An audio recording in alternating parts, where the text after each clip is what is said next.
I described a spacewalk in 1952, and when they did it, some years later, it turned out to be exactly the way I described it.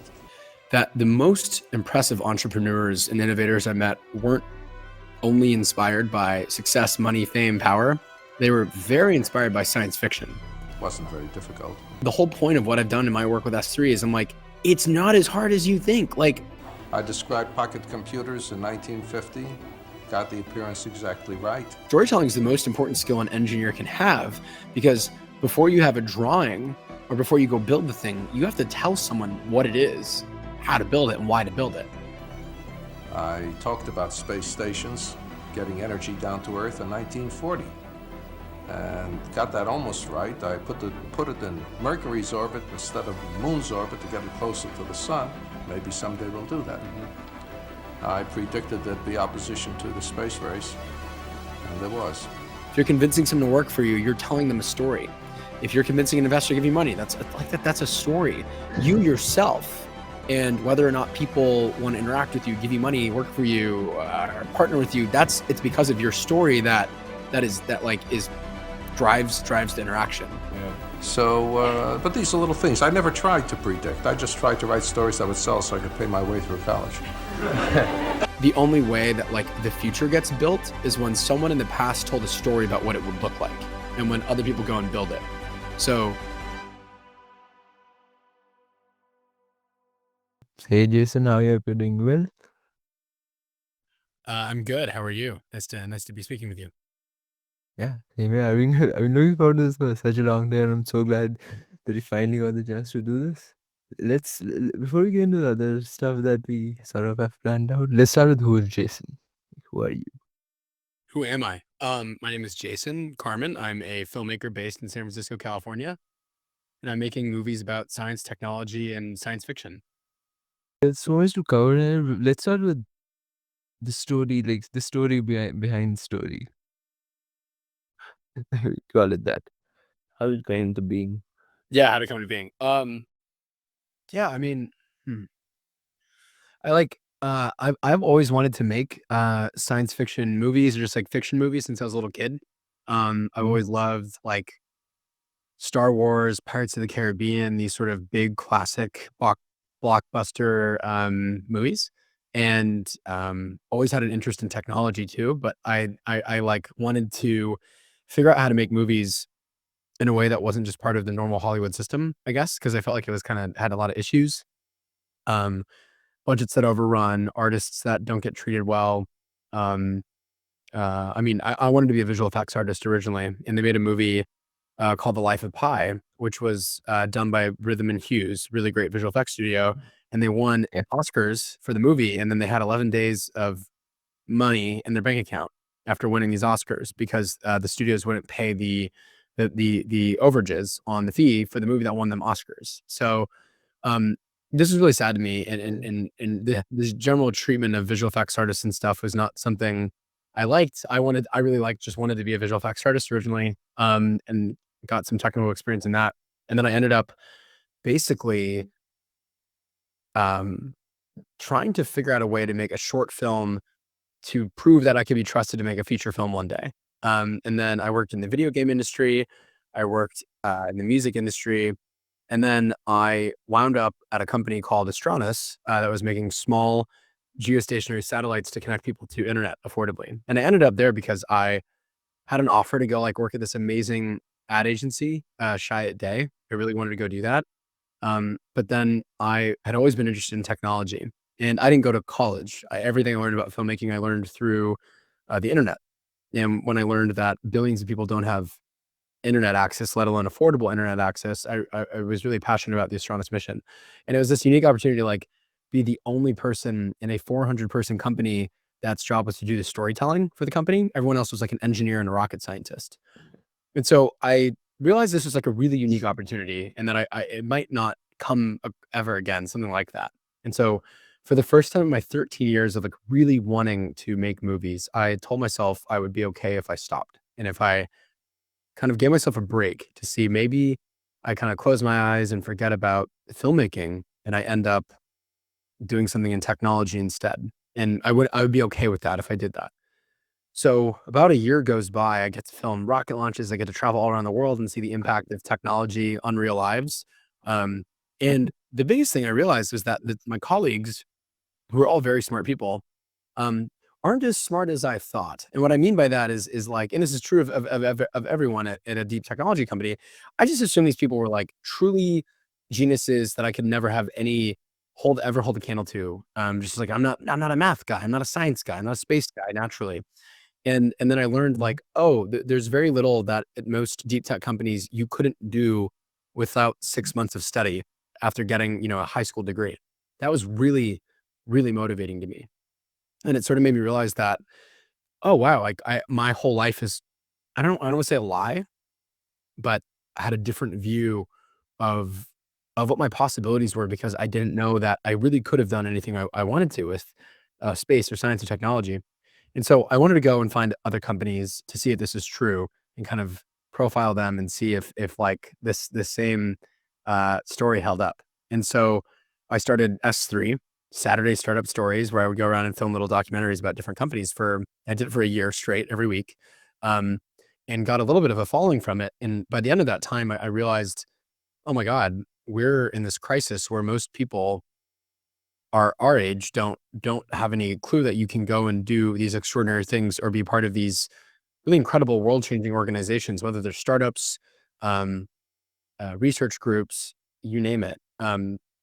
We oftentimes think we're like, all we can do is marketing or finance or just some like kind of, I guess I don't want to say average job, but average job. And that it's surely it's beyond us to be to imagine how we could like put humanity in space or solve diseases or bring new biological opportunities to bear. And the list goes on and on and on and on. And S3 showed me that you really can do anything you want. And it was a very inspiring and motivating experience. And it was more so inspiring and motivating to see how other people reacted to that. Another reason I did S3 is because I knew I wanted to found something. I knew I wanted to be a founder, and I always thought I wanted to be a movie director founder. That's what I always thought. Um, but I wondered maybe I actually want to do technology instead because I love the ability for technology. You can produce it and make something great, and its value is reproducible in a way that like a movie it's an experience, but technology it's like you make it and it works, and then it can keep working for people, and that was really inspiring to me. Um, and I was like maybe I want to do that, and um, parts of me still do, but I realized about 9 months into it that the most impressive entrepreneurs and innovators I met weren't only inspired by success, money, fame, power. They were very inspired by science fiction. So I was like, wait, are you telling me that the thing I want to do my whole life might be the thing that might be the most inspiring thing to the people that inspire me the most? And that was like a light bulb moment and made me realize that I did want to pursue this lifelong dream I've had of wanting to make the next kind of big movie studio. Um, and so that's what I'm doing now. I'm 7 months into it. Here in San Francisco. Today, it's pretty cool this interview today. I mean, today we're announced the company to the world for the first time. So this is the first ever interview I'm doing for the company. So So you think thank you for having me. you talked about uh everyone like deep tech companies in general have like are filled with smart people. So like the average density of genius is extremely high there. You covered a lot of startups with S3 and like you made the documentaries too. Do you think there are like people like special people with like extra computational powers who sort of have the quote unquote mandate of heaven to build things, or can like everyone just do things? Yeah, so I actually don't believe being smart is like the key to being building a company or a research organization that has a big impact on the world. I think that actually can be a hindrance. Um, Most of the really successful ones are not the top IQ people. The leaders are people who aren't the smartest. They're smart, but they're not the smartest, and they are just like bulldogs. They can latch onto an idea and they won't give up. They have different like superpowers. Like some of them might be really good at hiring or inspiring people or delegating or being like a kind of like a jerk of a boss, but like they really drive people. Or maybe they're all of them, but they're not necessarily extraordinarily smart. Like they're not like math geniuses or chemistry geniuses necessarily. They hire people who might be, but they themselves aren't necessarily. And I think that like smart is such like a generic word.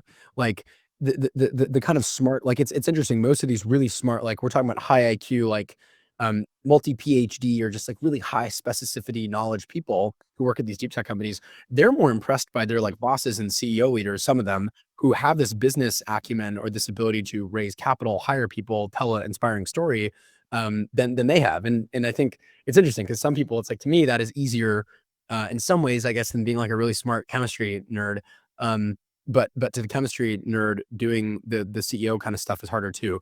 So I think it's all relative. But again, like the whole point of what I've done in my work with S3 is I'm like, it's not as hard as you think. Like, well, okay, this is duality. So on the one hand, there's nothing harder in the world than building teams to be able to go do impossible things. There's nothing harder. Um, on the other hand, I it's not as hard as you think. And I guess I should say that the getting started or making some serious progress is not as hard as you think. Um, the actual act of making it work is pretty hard. But like um, I don't know. I guess that's my view on it. So the average, and to be clear, the number one like factor that I do think is higher with people who are at startups, like deep tech startups specifically. Like every time I say startup from here on out, I'm not talking about software. I'm talking, or like maybe I am, but like it's really impressive edge case software. Most of the time, it's deep tech, hardware, biology, things like this. They have a lot of agency. Even the employees do. So like these people, like they're not going to wait to talk to their manager to wait for the manager's manager to reply to go work on the problem. They're just going to do it. They're going to work harder than your average employee. They're going to stay later. They're going to be there earlier. They're going to care more. They're going to like they'll feel more of the ownership over the venture. And I think that that's a unique thing, is the agency that there is. There's a bravery level that people at startups have that like an average, I think, employee at like any other company doesn't. And I think that's probably where most of the magic comes from, is that you have a crazy visionary leader or leadership organization with the support of venture capital to really go fast and break things and and figure it out as quickly as you can. You're motivated by that capital, how expensive venture capital is, to go and figure it out quickly. And then you have employees that have more agency and ownership over things than anywhere else in the world. And there's no new rules. It's a totally new organization. Steve Jurvetson, who is, I think, SpaceX's first investor, he's now on the board, and he was on the board at Apple for a long time. We interviewed him for the New Space film, and a secret thing that we do for these frontier films is that we're never just interviewing for one film. We're actually interviewing for many. And like, so every time we do an interview, our catalog grows, and it's kind of like the multiverse of deep tech interviews.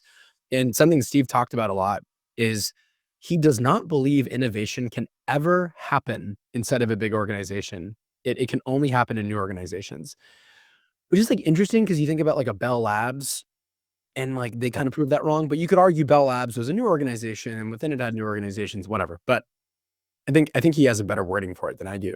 But I do think he's right that there is, when there's no preconceived rules or approaches or strategy, you get to build from the ground up and like think from first principles. Like you're able to, there's no requirements, there's no standard way of doing it. You just try to figure it out from the most logical way of going about it. And oftentimes that can be the best way. Related to innovation, I had a counterpoint to that. Not me specifically, but I had the co-founder of Square on, the Jim McKelvey. He sort of had this view towards innovation as like the last resort.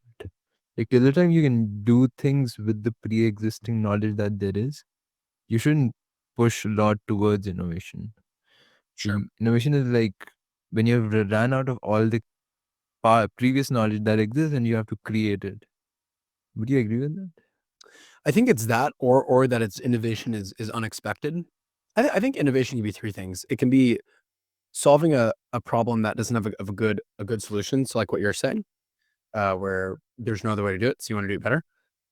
Innovation can be random, like you're doing something else, like you don't know when it's going to strike per se.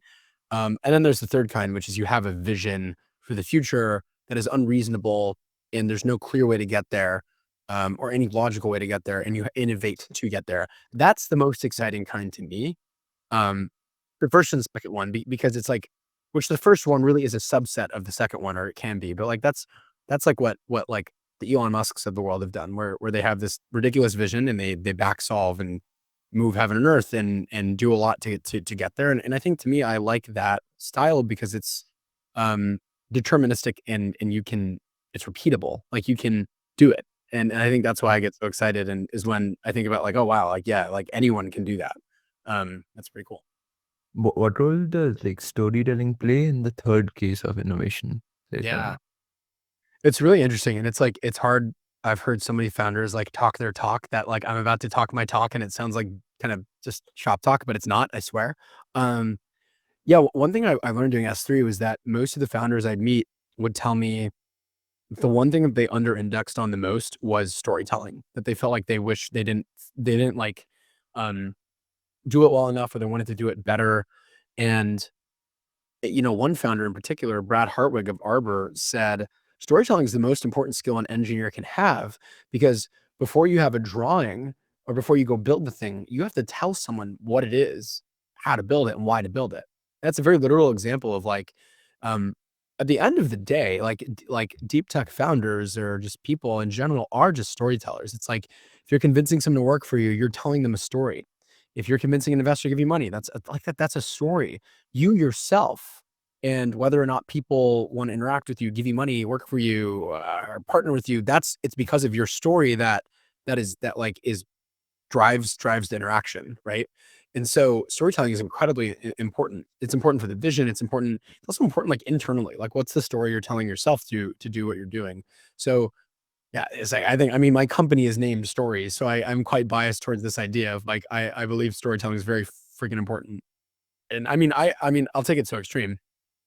I think those are pretty like obvious cases. I'm so crazy about storytelling that I think that the only way that like the future gets built is when someone in the past told a story about what it would look like and when other people go and build it. So when you're thinking about geostationary orbit, that was invented by a science fiction writer who theorized that it might be possible to have a geostationary orbit because of the way gravity works. When you think about Nikola Tesla, was inspired by Jules Verne. Elon was inspired by Hitchhiker's Guide to the Galaxy. All the space entrepreneurs I know are inspired by the three body problem, or by the Foundation series. And I think their visions of the future, the way that their minds work, are so non-normal sometimes that science fiction is the only thing that can feel normal.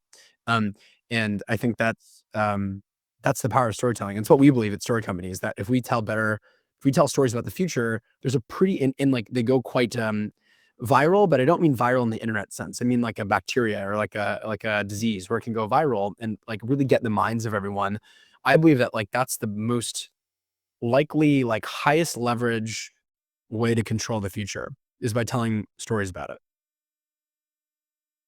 Why do you think like there are like certain science fiction books now, like the Foundation series you talked about? Why do some of these books are like stories? Uh, why do some of them create such a deep impact, like as compared to others? What creates the difference between the one that impacts people, or like the founders that you talk about, or the one that doesn't? Great question. I mean that's like what my company wants to figure out. But I think my personal theory is that it's mostly a product of obsession on the creator. The smarter, more frontier thinking and obsessive the creator of the story is, the higher likelihood that the story is like really good. And when it's really good, that's when people like that's when it changes lives. Obsessed with what? The creation of the story, like the actual like the writing, the research, the outlining, they're obsessed with like how good the story is. I think that that is the as far as I can see, looking at artists and art, that is the number one um, factor that seems most correlated to great art is the obsession level of the artist um, into the art. Like, is that the difference between good and great, though? Is that the only difference between good and great? I think it is. I don't think there's another difference. I think that when you're obsessed with what you're creating um, and what you're doing is good, and you're compounding it, and your whole life revolves around it, and you're getting better over time, that naturally produces non-normal results because you're doing non-normal things. You're pushing up against the edges of what is normal and what is standard and getting into the unknown. And when you get into the unknown, you have a chance of striking gold and chance of striking into something that is new and speaks to people's souls and their minds and their hearts. And then that's when you're creating a story that is like great. So I think that's what it is. It's the obsession level. I've never seen an obsessed artist like, I was about to say I've never seen an obsessed artist create a bad story. That's totally not true. But I've never seen that like a not obsessed artist create a great story. It's always been the opposite is what I've seen. So I think that's sort of why I believe that. You talk about creating something new there from your experience or like from what you have seen. How does s- we talk about innovation too, but is innovation the same thing as creating something new? Um, is innovation the same thing as creating something new? Uh, Not necessarily. I mean, innovation is sort of like I don't know, it's like a loose term. Like, what even is innovation? Uh, it can mean like just technology. It can mean like technology improvement over time, creating something new. Doesn't necessarily mean innovation. So not necessarily. I don't think they're mutually exclusive. No. Like from the deep tech company that you have been to, do the, the storytelling that the founders do there, is it always something new or do they take like or pre-existing ideas and like polish it in there, you know? Yeah, I think it's mostly a mix of the latter. Like Delian Asperov of Varda talks about this in the New Space film, where he sort of says cheekily, like, I didn't come up with the idea for Varda, and John Gedmark, who's my former boss, didn't come up with the idea for Astranis. Authors in the 60s and 70s did. I actually like have a bit of a disagreement with that. I mean, the way that Delian and John are doing their businesses is not exactly the same as these sci-fi authors. So that's a little bit like in the weeds. Like, um, I do think a big part of innovation is just doing it well. It is often making a thing that a storyteller, an idea that they had real. But like you look at Elon and SpaceX, and there's a lot of new things coming from what the entropy, not the entropy, but the like the ball rolling down the hill of what his sort of business is and what those teams create, and that is producing things that are totally new. Um, and so I think like, it can lead to that for sure. And that's why I get to the obsession thing. When you're obsessed and you keep being obsessed over time, you're going to start doing things that have never before been seen. I think. Like has like you know Elon there. Elon has like he's created great tech like SpaceX, Tesla, all these things. But is the great work that the team does, is that the code, is that due to the tech that they have created or the storytelling that Elon has or the narrative that Elon has created inside the company? So I actually think it's neither. I think it's mostly Elon's obsession with not failing, and the good and the bad that comes from that. I mean, um, Elon might not be the smartest scientist or mathematician or physicist in the world. He might not be the greatest storyteller, actually. Who knows? Um, I do think his style of sort of like storytelling, his kind of awkward way of quipping about things is like personally, I really like it. But I remember one of my mentors early in my life like hated it. He is successful guy, like really successful. Just did not like Elon's way of communicating, and I found it deeply inspiring. So, but I don't actually think that's what makes any of Elon's successful companies successful. I think that comes from his obsession with, I think the best way to look at Elon's success is like he finds the most important thing, the biggest problem in the company that week, and he jumps up and down on it until it's not a problem anymore. And then he does it again the next week. And that's all he does. And it sounds simple when you say it like that. It's pretty damn hard. And I think that like the jumping up and down is not a fun activity. Like this is, um, it can look like pulling unreasonable hours, asking people to do unreasonable things, hurting people, firing people. Um, like it's not always pretty. And there's different ways to do it. Like, yeah, something that like, yeah, myself and a lot of other founder friends wonder is like, is there a way to quote unquote be Elon without being like mean all the time or a jerk. And like, well, that's sort of makes it sound like Elon is mean and a jerk all the time, which I don't think he is. But the it's like that's I think that's what it comes from, is the willingness to jump up and down on the problem and be obsessed about those details. And then that's what leads to. But again, it's like the problem can be different every week. It's like, oh my God, we have a problem with like the Raptor nozzles and the flow gates or what the hell ever in the rocket engine. And then that's the biggest problem. So the solution for that might be hiring the best people in the world who are from NASA to work on that. And then that's a storytelling problem. So it all intertwines. But I do think Elon is particularly good at identifying the problems in a way that's transcendental of most traditional organizations or sort of like skill sets. Like one thing I find really interesting is when I talk with experts or professionals in any given field, but especially in Uh-huh. technology, they'll often they can't think outside of their own bubble of expertise. Like if they're an expert about propulsion like systems, they cannot think outside of that oftentimes. This is a unique thing I find in startups to be really unique, is that the startup people can and often do, it's called systems engineering, when they're thinking outside of their single little subsystem and they think about the greater system. And there's a whole article actually from my friend Perry Singh. He has a company called Flow where they write about how SpaceX was the kind of the company that pushed this idea of systems engineering forward. Definitely worth checking out. I think it's called the Agile Engineering Handbook. Um, and SpaceX is really good at that, and Elon's really good at that. And Elon's whole, I think the thing that he's really good at is seeing above the ocean and seeing like what the actual things that need to get solved are, not getting caught in the weeds. Anyone who calls themselves an expert is not really an expert, are they?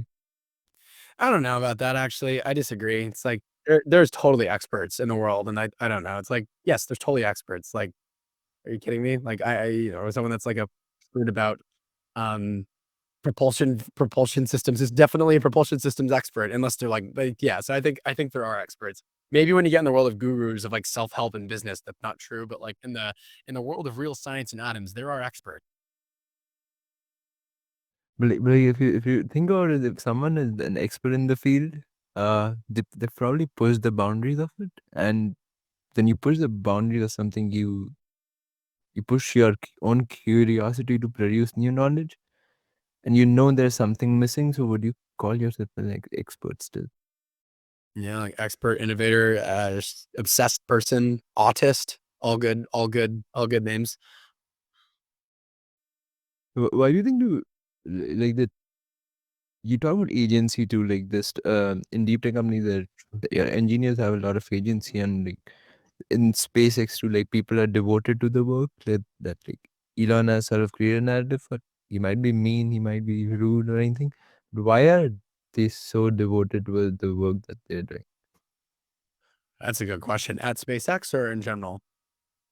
I'd say in general, or at SpaceX too. Yeah, it's easier to say for SpaceX. This is a good comparison metric, I'd say. Like, I think I think it's interesting that it's not been the same answer over time for SpaceX. So it's hard to say for any other place. I think this quickly gets into the like realm of things that are uncomfortable to talk about publicly.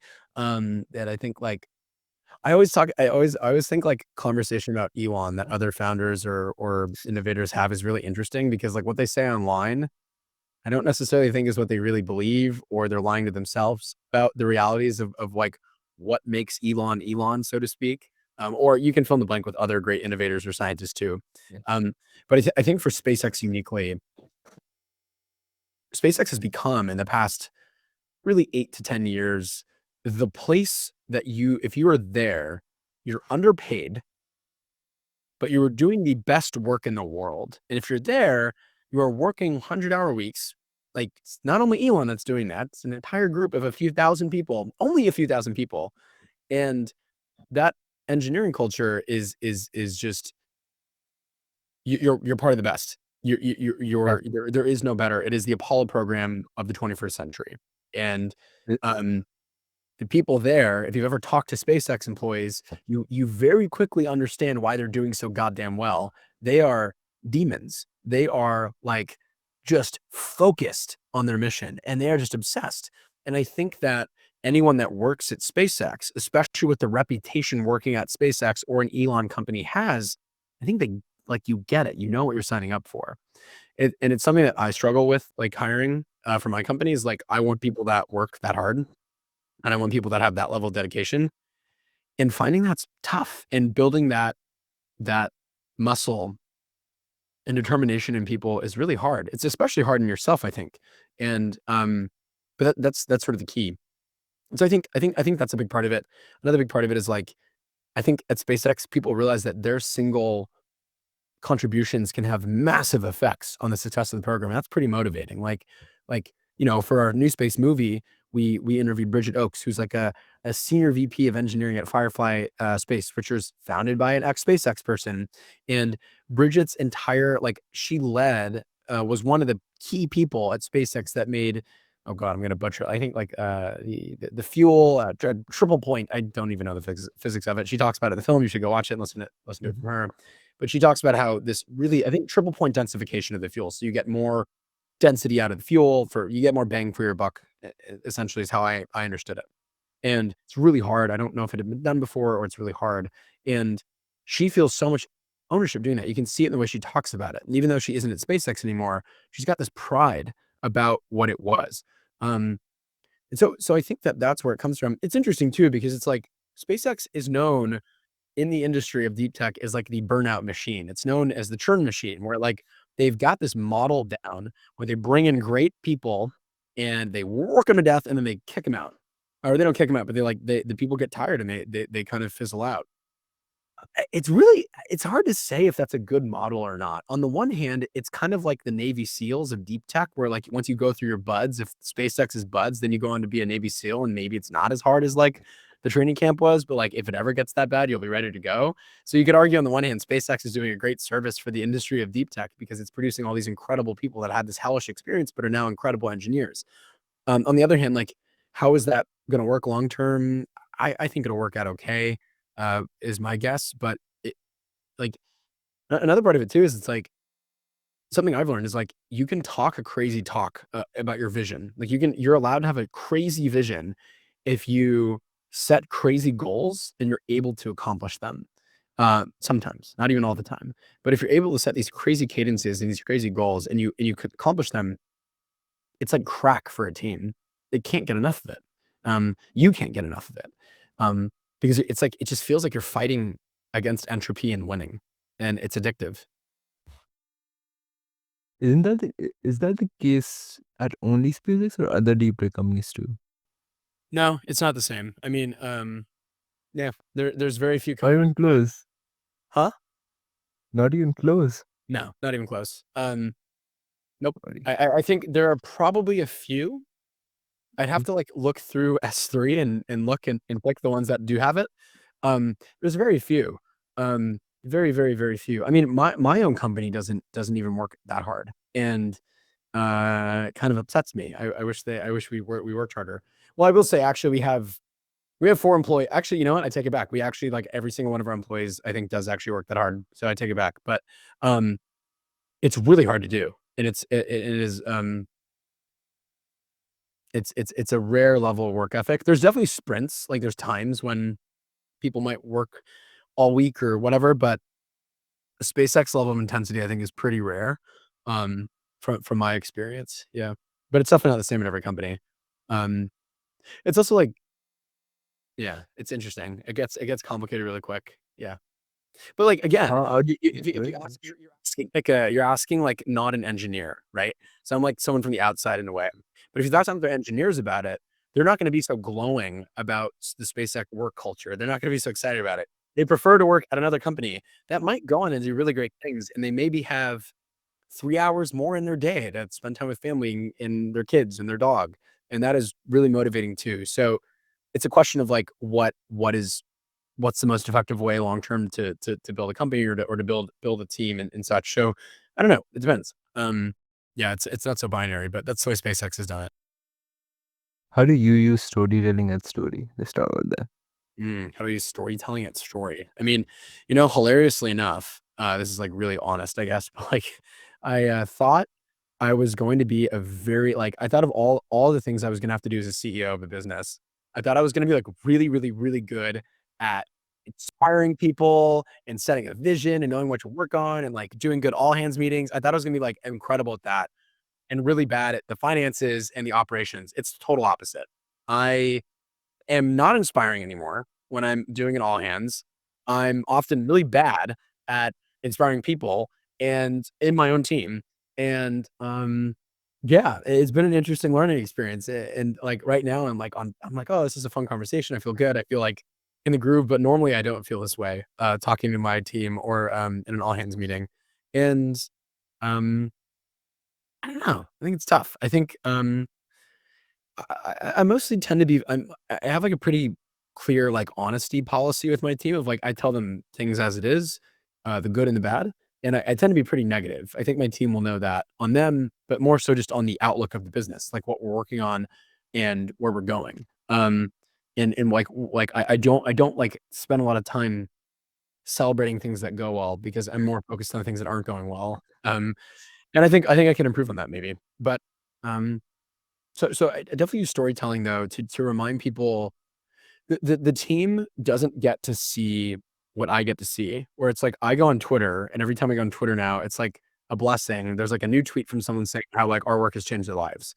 Um, or there's a new email we get saying that, or there's like someone I meet, someone recognizes me in the street and they say that, or someone meets me and they say this. And God, it's a dream come true. Like 2 years ago, like just it's like our stuff isn't the most viral stuff in the world at all. Like there's, tons of things, but I think per view, we might be having like one of the highest impacts on people's lives of any kind of film or content creator in the world. And I don't say that as bragging. I just mean it's like from the reception I get. And that is incredibly inspiring, and so I often have to tell the team that and show them whenever I get a message and, like, send it into our Slack channels and show, like, "Look, like, the work you're doing here is so much bigger than you think," and it's taken me 2 years to actually believe it myself, because like, it sounds like BS, you hear it and you're like, "There's no way that, like, the video or the film you make is, like, actually causing someone to change their major or go do something different with their lives or fill in the blank," but Yeah.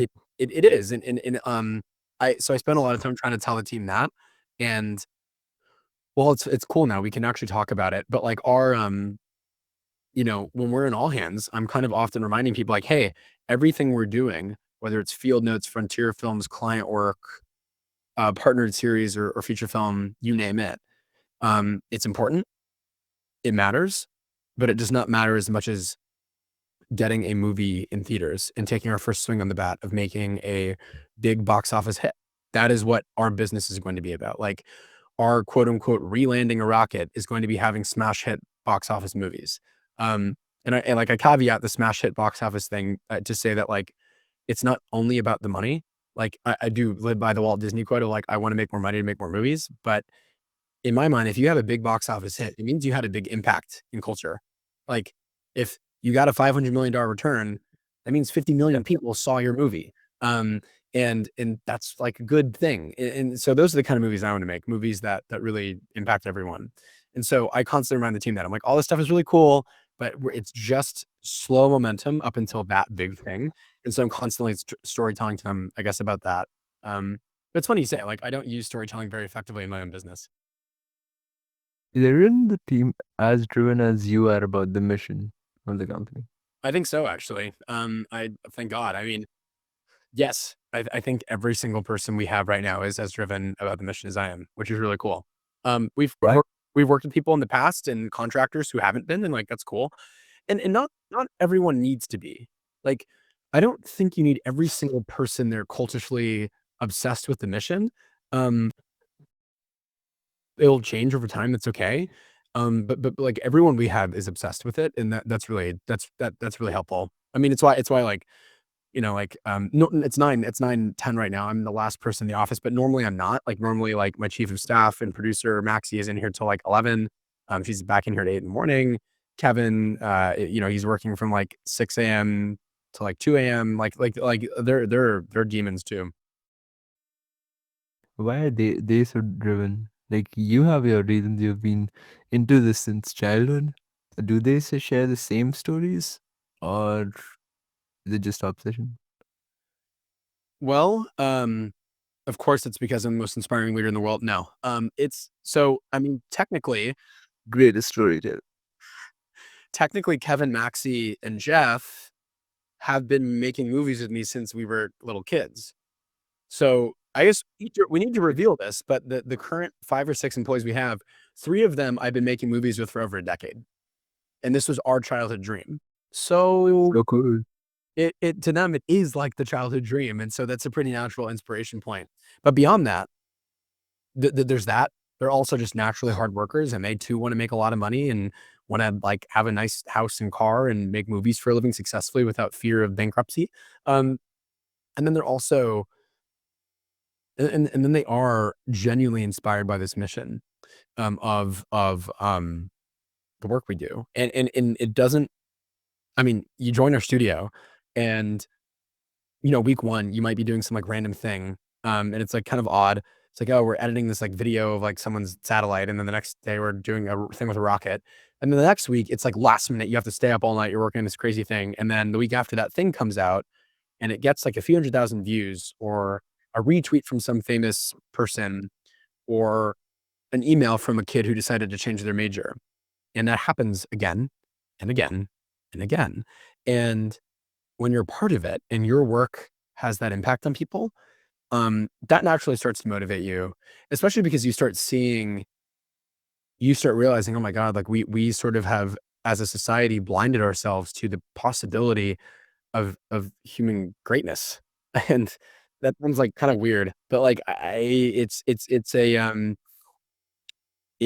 deeply inspiring to get our job is to just tell that story and get people excited about it. And um it's pretty easy to get motivated by that, I think. If you got like 3 friends, just like you have 5 or 6 employees, there's like 3 childhood friends, like building their own, like build upon their own childhood dreams. How do you balance between creating something that you guys would want, or versus like creating something that others would want, the people you're creating it for? How do you strike Yeah. So I have the belief that like Steve Jobs had, which is that like people know great, but they don't know what they want. The innovator, the creator has to give them what they want. And it's a deeply complicated personal journey for any creator or artist or innovator to figure that out. And it's not the same. I mean, for me, for years, I had to making S3. I changed the way I make films and video. I've been making films for 15 years, so I have a lot of kind of ways I like to do it and don't do it. And S3 was challenging in my ways. It was about just ship it, just ship it, just ship it. That's not normally who I was. Um, but it fit me better actually. Shipping a lot of things fit my personality better at the time. Mm. And now, in the past 6 months, we started to try to like YouTubeify S3. We started to like, I would start to be the thumbnails. I started to host it. We were like, okay, shit. If we want to psyop Gen Z to build the future, I need to become the Mr. Beast of technology. We didn't think about that so literally, to be clear. There was never like a message or a spec anywhere that said that. But like we realized it's like you have to have a host that's faces in the thumbnails. And I hated it. I fucking hated it. Like I look at the episodes where we did it and I'm like, oh, but like we made the decision to do it because we thought, so this was something where like artist business building advice differs from deep tech building advice. Like Yeah. deep tech building advice is like, there's no art. You make a decision because it's the right decision and it makes the most sense logically. An art business does not abide by those rules. As the artist, you have to do the thing that's right for you, even if it doesn't make sense. And turns out that's actually a thing that founders have to do in deep tech as well. You have to sometimes, as a founder, say, I'm sorry, team. I know this doesn't make sense, but my gut is screaming at me that this is the right thing to do, and you do it anyway, and it will work out. It's hard to know when to do that.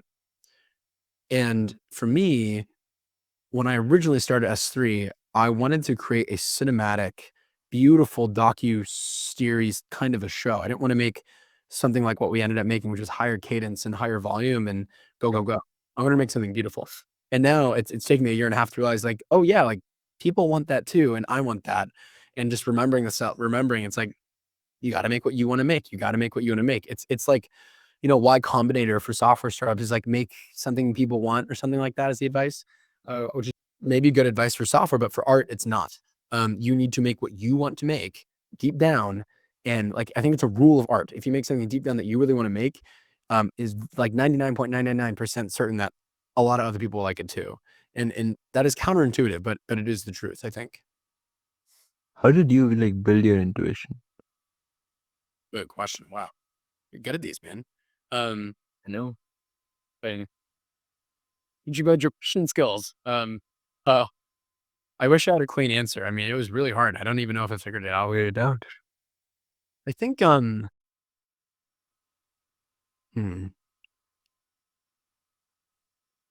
I think, gosh, I don't have a good answer other than try again. I mean, I deeply believe, I think it's, Like, what does intuition mean? Let's start with that. yeah, For I think you. so in the context of what we're talking about, I think intuition means if the like sixth sense or just the feeling that like something is right to do. Yeah.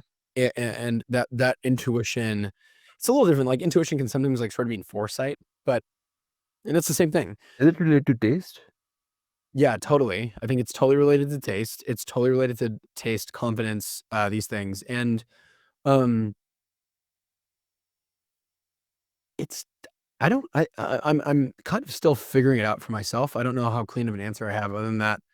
Um I do know that spending a lot of time spinning your wheels about it is pretty stupid, and it's better to just tends to be better to just go, like, do that a little bit, try to think about a better plan, but it tends to be better just go and try it. Go do it, and you will find out pretty quick, if it's what you wanna do or not. I mean, yeah, I think that's probably the best way, but I don't have a good answer. You've been doing this for 15 years. What are the like, how do you, when you do something for such a long time, how do you know what is like meant for you and what is not meant for you? Um, well, I sort of have a belief that, like, I wanna do everything. Like, I don't, I'm a filmmaker, but I would love to one day build other businesses and I would love to, like, lead a research organization. Like, I don't know, I have a growth mindset, and I believe that I and anyone can learn anything they want and can go do anything they want, and that they should do that to make the future a better, brighter place, to make the world a better place, and give more to others and humanity and the species and blah, blah, blah, sci-fi positivity.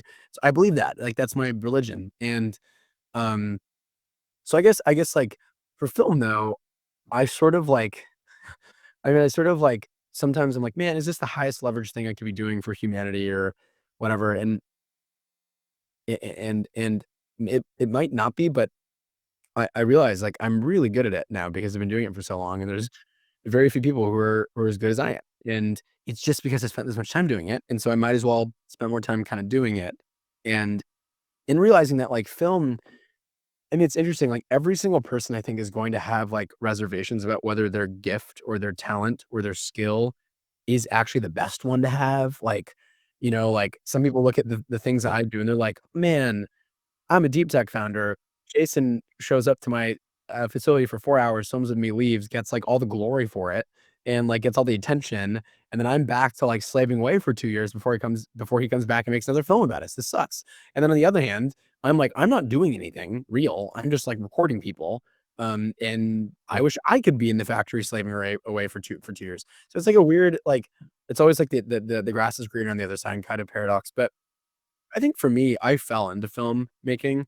When I was a little kid, I got lucky that I happened across it and just fell in love with it. And it just something about it like worked well for me. And it's interesting because it's like parts of filmmaking I'm really good at, a lot of other directors are really bad at, and then the parts that other directors are really good at, like story sense or crafting like just a really good dramatic narrative that makes sense from a character perspective, I'm not as good at. I'm much more interested in world building and scope and setting and kind of the marketing and the rollout, the way like what the meta story of the film is interesting to me. Um, like the act of creating it, and the visual effects, the production, I love, Mhm. and so I have to like learn the things that I'm not the best at, and get better at that, if that makes sense. And so, yeah, filmmaking is a very multifaceted discipline, art, and I've kind of taken a I want to do everything approach to it, which is not maybe the best. Like, it's probably better for me to collaborate with writers, um, more people that aren't just me at every stage of the creative process, which I'm beginning to do, and it's really fun. Um, What are your favorite filmmakers? Like you talk about world building there. I think there's no one who beats Miyazaki. No one can beat him in my opinion, that world building. But I'm a huge Miyazaki fan. But yeah, what are your favorite films? Yeah, I agree. I love Miyazaki. I love the basics. I love Christopher Nolan. I love Denis Villeneuve. I love Steven Spielberg, George Lucas. I could go on. I like very popular filmmakers. I don't really like a lot of avant-garde filmmakers. I don't like a lot of the cool filmmakers to like if you're a film guy that much. I like movies that lots of people go to a movie theater and see and eat popcorn and talk about for a week after because it was just such a big cultural moment. And so as a result, my favorite directors are the ones that everybody knows, I think. What do you think? Like Nolan has been like extremely successful. All of them have been extremely successful. But Nolan has sort of he he goes out and asks for $1 billion, and people are ready to give it to him to create any movie he wants to. Why do you think? How do you think rather did he get that privilege to do that? Even Miyazaki has to fight his producer for budgets. Nolan like goes out and asks for $1 billion, and people are ready with it. I think Nolan has to fight for those budgets behind the scenes. I don't think they give it to you freely. Um, I think, well, no, the reason that he gets them is because he's been doing it for like 40 years and one of the best, if not the best alive. Um, but I mean, I think the answer, maybe my answer speaks for itself in the way that I'm building my business is that I want my own cash engine. I want my ability to make a lot of money so I can make more movies and that nobody can tell me no. So I think that's the thing I think a lot about. And like our whole model for filmmaking is that we want to be able to make movies that look as good as Interstellar and Dune 2 for a hundredth or a thousandth the cost if we can per minute. And not with AI. That bullshit. But um someone will do AI and make great AI films one day and then we'll all use it. But until I'm not going to be the first one to do it. And I think there's like just different ways to make your films more affordable per dollar per minute. And if you do that, you get the right to tell incredible stories and make incredible movies and get bigger budgets. But I mean, my God, he's made incredible movies like Dark Knight trilogy. Like he came in like what he would, they were never able to make Batman like a hit in theaters. They tried like 8 times before Nolan came around with the idea of making it serious. This is Legendary Pictures' first ever like seriously financed thing. I mean, Legendary Pictures had never done that before, and then they were like, "Let's make a serious superhero movie." Everyone thought they were idiots, and then it was one of the biggest trilogies of all time in cinema, and that's cool. I don't know. I guess it's like, yeah, I don't know. It sort of makes me think about a lot about like respecting your audience. It's like Yeah. it was almost like before people thought like, oh, the audience can't handle a serious superhero story. All they can handle is like a well, huh, I'm Batman and I'm Robin and this is silly kind of story. And Christopher Nolan and Thomas Tull and Legendary were like, nope, we think we can do it really serious and that we respect our audience enough that we think that they would appreciate that. And they were right. What do you think does Nolan really like have different, but like from a outsider's perspective? What do you think are his quote unquote talents that people miss out on? A lot of people talk shit about Christopher Nolan in the film world, and I think they're idiots. And I think you can't talk shit about a director unless you make better movies than them, is my opinion. Well, sorry, you can talk shit about them. I'm just not going to respect your opinion because you don't make movies. And it's pretty easy to like hate when you're not Critics crying in the corner. yeah, crying in the corner. No, like I was talking to someone recently and they were like, "Oh, Christopher Nolan is just not that great of a director, and like really, it's only because he's had good scripts before that he's ever made good movies." And it's like, is maybe there's validity that like he's had good scripts in the past or something, but yeah. Anyway, sorry, I get heated about this. But what do I think Christopher Nolan does incredibly well is that people forget that movies are a new art form. We've had books since the Gutenberg printing press, and humanity has made 300 million books. We've made 300 million books. There are not that many good books still. I think people could barely count 100 good books that are like great books. There's 300 million of them. We've only made like a million or two movies since we can make movies. So it's like a fraction of a fraction of an art form that we still haven't mastered yet. Like if we mastered books, everyone would make good books, but they don't.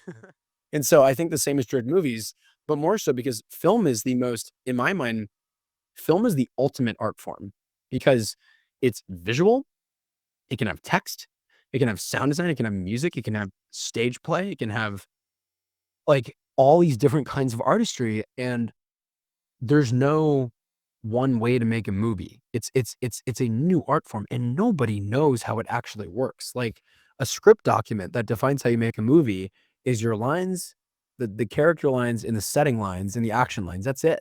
There's nothing in the script about music or causing an emotional beat or these things that like I think Christopher Nolan intuitively has learned to understand by making so many movies is that he can control the audience in a way because he's done it so many times. So I think that Christopher Nolan's just obsessed with the freaking art form, and as a result, can do things that other directors can't do. And okay, maybe he's not the best writer. To be clear, I don't think I believe that. I think he's an incredible writer, but maybe that argument is true. Like from other perspectives, you can't argue with the fact that like he's one of the greatest auteurs of the art form there is. Um, Yeah. and I think like that excites me because I remember for a while when I was thinking about whether I wanted to do this company, like do like I really was like, wow, is there anything more? Is there any more room to innovate in movies? Like, have all the good movies been made? Like, is there any new movie to make? And then for months, I was really worried about this, and then I started making movies again, and I was like, oh yeah, there's a lot left to do, and we haven't even really started as a species making movies. I mean, I think right now that I look back and I'm like, imagine if like in the like 1500s or 1600s they had been like, well, that's all the music there is, we can't really make any more music now. Or like if you're just in one country with the one country's kind of music, like that's all there is. So I think we're just getting started with movies and nobody knows how to actually make them, which is really exciting. What is when you close your eyes and you imagine mastery? What does that look like to you? What for you? Well, Man, you ask good questions, dude. These are good questions. if I think they're fun. Um, I think a large part of it for me would be mastery over like my self-discipline and my ability to like just do the things I want to do when I should do them or plan. I have so many flaws. And so there's that. When I think of mastery though, I think of my art form. And like for example, when like we're doing a visual effects shot or lighting an interview, I'm just so confident because I know I've done it a million times.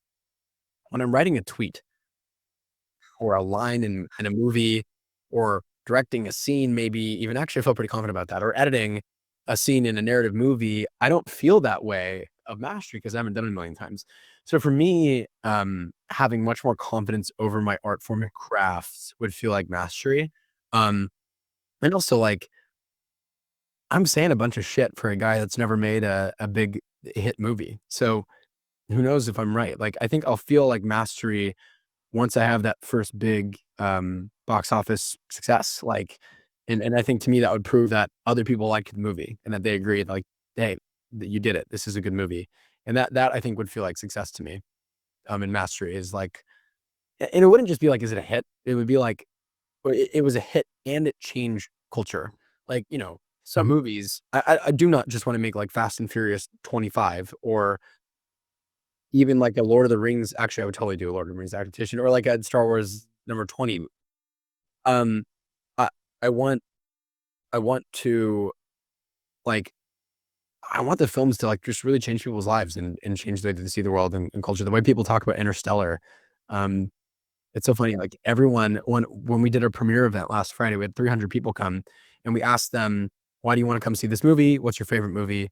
And I think like 80% of them put Interstellar, and in 80% of those responses, they were all ashamed that they put Interstellar. They were like, "I know it's basic," or "I know it's like, that's awesome. It's great." And like, why are we ashamed to be normal or like be basic? It's like, that's stupid. And I think that those are the kind of movies that I would like to make. does mastery correlate with attention to details too? Yeah, and I think the details get easier the more of a master you are, right?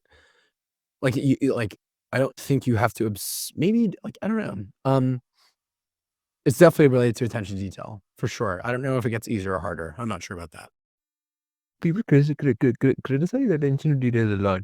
They're like, don't be a perfectionist. You should like do things basically. But Do you think that they add up, like the details that you focus on, they add up, and that's the whole delta between good and great versus the people I, that I don't be proficient? Yeah, that. I think probably more people should be perfectionists. Actually, I think don't be a perfectionist, I think, is actually probably bad advice. And I think that if I could go back in my career, I would have told myself to keep being a perfectionist, and eventually you'll get tired of it and you will want to finish it. And it's okay to be a perfectionist and to try that out. It's also okay to go as fast as you can to speed run perfection. Quality speed does not equal a lack of quality. Going faster just means you get more quality per hour of work, in my opinion. And so, um, go fast, be a perfectionist, try to make the best work of all time. That'll change people's lives. And I think that is, um, I think that's what I'm trying to do. We'll see if I do it. You like you talk about intuition too. Can you intuitively now control your like creativity, creative flows? Been doing this for a long time. Yeah. I mean, it depends on the thing, but like, for example, like 6 months ago, I used to write a lot, like for scripts Uh-huh. and stuff, like 5, 6 years ago. I didn't feel like I was ever good at it. And now in the past 6 months, I've gotten really good at it. Like, and not like every page I produce is like a masterpiece, but I don't think it needs to be. It just needs to get produced, and then you can edit it and make it better, or it's a mental block or a hurdle into the next page. And yeah, I can control, like, if I wake up in the morning and I need to write 10 pages a day, I can do that now, and do it well. And that's a skill I learned. Um, yeah. How do you improve upon it? The quality of the writing or like skill building? Yeah, the skills that you build, like skills that you think you're great at, you're not. Yeah, just do it 1,000 times. Yeah, you just gotta do it 1,000 times. I don't think there's a better way. That's the only. There's no shock. I mean, I think it's good to, like, if you're obsessed, you're gonna do it 1,000 times. You're Mhm. gonna try to read books about how other people do it. You're gonna talk to other people about how to do it. You're gonna show your work. Like, you're gonna do everything you can try to do to be the best at it. And that's what obsession gets you. So that's why I'm convinced it's like obsession is the only thing that I like believe matters for doing anything great. Um, I don't I cannot think of another quality that matters more than obsession. But since you're so obsessed with your work, when people criticize it, if someone does, I don't know who will, but if someone does, how do you not take it on your ego and like personally, but like want to improve? I mean, you do. I mean, I do. Every time I see a comment, it hurts. It hurts in 2 ways. It either hurts, like, on the one hand, it hurts because sometimes for the work we do often for online, we have to rush it to get it out and to be consistent with the uploads and to go fast, and that really hurts when you do things to sacrifice that quality, and then someone, like, gives a little nitpick comment. Maybe it can be well delivered or not, it's just, like, you hate it. Um, and then there's the night, but that's not as bad as Blocked and reported. that's not as bad as, like, getting criticism that you just never saw, and then you get criticism, and it's like, "Man, that hurts." I mean, it affects me. I try to make it not affect me, but, like, it totally affects me, and I think it affects a lot of artists, and, I wish I was, like, a cool, like, British filmmaker who just didn't care about what anyone thinks about them. Like, I feel like British filmmakers are good at that for some reason. Maybe it's just, like, a racist stereotype I have against British filmmakers, but that's how I feel. I totally struggle with it for sure. Do you share criticism with your team too? You share the wins, of course, but criticisms? Team sees it more than I do. I mean, the team, like, on their lunch breaks and stuff, like, they're looking at the YouTube comments, they're looking at how many likes we're getting and all these things, and I let them, it's okay. I mean, um, yeah, so they totally see it, absolutely. I don't think they get that down about it, though, because I don't think at the end of the day, like, it's their art. Well, it's interesting. So, like, Kevin, my founding editor, he gets just as torn up, maybe worse than I do about the comments about the editing that we get. And then I'll have to tell them like, hey, like it's still really good. Like they're dumb. Like it's okay. We'll get better. Um, eh, so it really depends. It's like if you feel like you have the ownership of the thing, and you get criticism on it, that really hurts. Yeah. We talked about like pushing the boundaries of what's possible. One person that I think I'd love to get your thoughts on, like Hideo Kojima. Sorry. What are your thoughts on Kojima? Oh, he's a legend. I mean, I haven't played really many of his games, but I followed him online for a long time, and I respect his artistry and the way he's built a studio. I mean, I mean, filmmakers today don't have to build companies and studios around themselves to make the art they want to make because, well, frankly, what they're making is not that ambitious normally. Yeah. Filmmakers used to have to do that. Lucasfilm, Amblin, all these companies, like the best filmmakers in the world, are building companies around themselves because they know that they need to control more resources, they need to control more teams, more art, more more to make these great films. And for video games, you have to do that. It's like if you want to make a big game, you have to have a studio to do it. It's not enough to just have yourself or hire some contractors for like the few months it takes to film your movie for a video game. And so I really respect that he's one of the few pioneers of video gamers that has done that. Like, you know, video gamers, that's a weird thing to say, but people that makes video games. I mean, I one day, like, we at Story Company, we want to make video games too. We want to make Mhm. like our movies, and like we're already planning the games that would be related to them. Like we think that like we want to tell stories that are that rove across the like a series, a movie, a sequel, a video game, um, and kind of all intersect if you want them to. And so I have a lot of respect for him. He's great. Yeah, same here. He bets everything on each game that he creates. So like the whole studio, like he risks it all for the next release. It's that I think I have a hard time getting my head behind, but I like struggle with that. Personally, I think that there's a way to do it where you don't have to bet the whole house on the thing.